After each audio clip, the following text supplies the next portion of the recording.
në Kur'an fa madh dhe në hadithet e Muhamedit alayhis salatu wassalam i është kushtuar rëndësi e madhe shokut.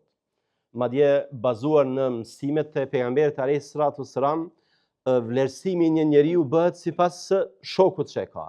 Muhamedi sa më ka thënë al mar'u ala dini khalili falyanzur ahadukum man yukhalil. Njeriu e ka fen edhe moralin e shokut. Prandaj keni kujdes se me kë shoqëroheni.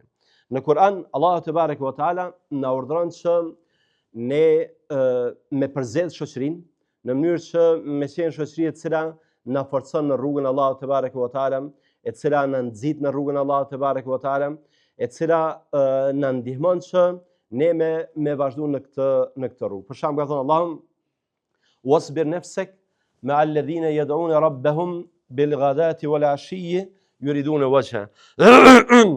Qëndro me ata të cilët janë përkushtuar Allahut mëngjes dhe mbrëmje duke e kërkuar kënaqësinë e tij.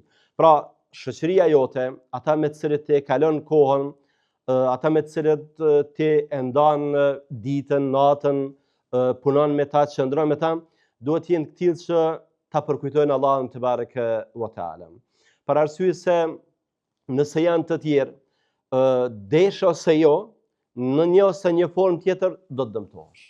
Pra nuk ka njeri i cili më thot se unë jam imun karshi shoqërisë së keqe. Ata e kanë punën e vet, unë e kam punën time. Këto janë koncepte të gabuara. Kjo me fjalë popullore nënkupton kupton që njeriu me rrajt vetveten, nga se e pranove se jo në një formë do të ndikohesh prej shoqërisë së keqe. Pejgamberi alayhis salatu wassalam ka thonë shembulli i shokut të mirë edhe shembulli i shokut të keq është sikur shembulli i një njeriu që shet parfum. Nëse ti shkon në dyqanin e tij dhe qëndron me të, nëse nuk merr parfum, të paktën çka do të marrësh? Aromë të mirë.